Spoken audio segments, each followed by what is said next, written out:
चैत्र नवरात्रि के तीसरे दिन मां चंद्रघंटा की पूजा की जाती है। देवी भागवत पुराण के अनुसार मां चंद्रघंटा का रूप अत्यंत शांत, सौम्य और ममतामयी है। माना जाता है कि पूरे मनोभाव से मां चंद्रघंटा की पूजा आराधना की जाए तो जातक की हर मनोकामना पूर्ण होती है। आइए जगत गुरु डॉक्टर स्वामी बाल गोविंदाचार्य जी महाराज से जानते हैं मां चंद्रघंटा की पूजा विधि, भोग, पूजा मंत्र और आरती के बारे में। तृतीयम चंद्रघंटेति 1 तारीख तृतीया तिथि मंगलवार को माता का चंद्र घंटा के रूप में पूजन करना चाहिए। माता चंद्र अर्ध चंद्र मस्तक में धारण करती है, यानी भगवान शिव, भगवान शंकर जो अर्ध चंद्र धारण करते हैं, ये अर्ध नारीश्वर का स्वरूप होता है।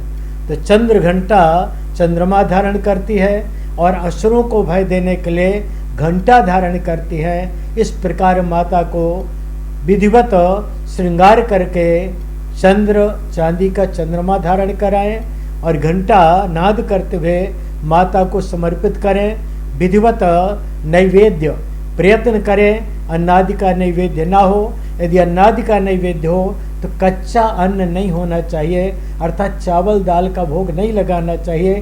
पकवान, पके हुए अन्न जिसको कहते हैं, पकवान का भोग लगाना चाहिए जो माता को प्रिय होते हैं। ऐसा भोग लगाकर खीर, पूड़ी, हलवा इत्यादि का भोग लगाना चाहिए। विविध प्रकार के फल प्रतिदिन समर्पित करें। तांबूल, पोगी फल, लवंग, इलायची और दक्षिणा माता को प्रतिदिन समर्पित करना चाहिए। इस प्रकार माता का पूजन करता हुआ व्यक्ति जो माता को प्रसन्न करता है। वैसे तीनों प्रहर, वैसे 4 प्रहर रात्रि का विधान है आरती करने का। चारों प्रहर में प्रातः काल आरती करें, मध्याह्न में करें, सायं काल करें और महानिशा में पूजन करें और आरती करें। क्योंकि महानिशा में या पूजा कृत्य याच वर्ष की, जो व्यक्ति वर्ष में नवरात्रि में महानिशा पूजा करता है उस पर माता की विशेष कृपा होती है।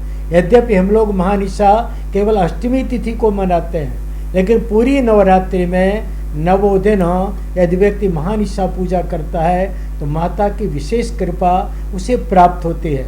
साथ ही आप जब पाठ करते, स्तोत्रादि का पाठ या दुर्गा सप्तशती का पाठ करते हैं तो अंत में प्रयत्न करना चाहिए बटुक भैरव स्तोत्र का पाठ, क्योंकि भैरव की आराधना माता की आराधना में नितांत आवश्यक है।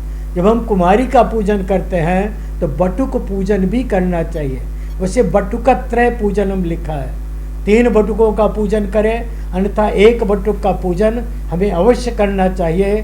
प्रतिदिन हो या अष्टमी या नवमी तिथि में बटुक पूजन भी होना चाहिए। भैरव स्तोत्र का रात्रि में पाठ करें, भैरव जी की कृपा होती है, साथ ही अनिष्ट हमारे जीवन में नहीं आते। SK news live, Jabalpur.